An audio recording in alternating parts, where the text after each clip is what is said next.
Alamin natin ang sitwasyon sa PITX. May balitang pambansa si JM Pineda na PTV Live. JM?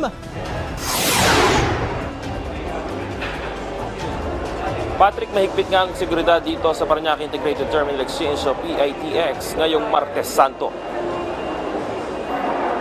Pagpasok pa lang sa entrance ng terminal, bubungad agad ang full body scanner sa iyo. Kasama pa dyan ang isa-isang pagkapkap ng mga gwardya para matiyak na walang makakapasok na bawal sa PITX.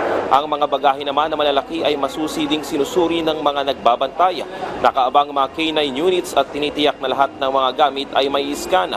Nag-uumpisa na ngang dumami ang mga pasahero sa terminal kung saan mas pinapaigting pa ng pamunuan ng PITX ang seguridad.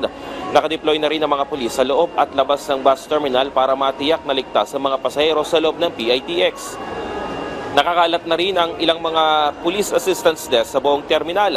Mahigpit naman ang paalala ng pamunuan sa mga bawal dalhin sa loob, gaya na lamang ng flammable objects, mga matutulis na bagay at kahit na anong uri ng baril.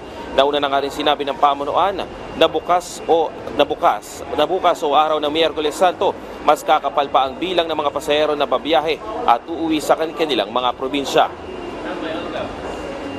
Patrick, sa ngayon nga ay fully booked na yung ilang mga biyahe dito sa Parañaque Integrated Terminal Exchange o PITX, pero nauna na nga rin sinabi rin ng pamunuan na may mga nakaabang na mga extra buses para doon sa mga mag-walk-in, lalo na bukas, Miyerkules Santo, na inaasahan nga na mas dadami pa at kakalat pa o mas dodoble pa yung bilang ng mga pasahero dito sa bus terminal.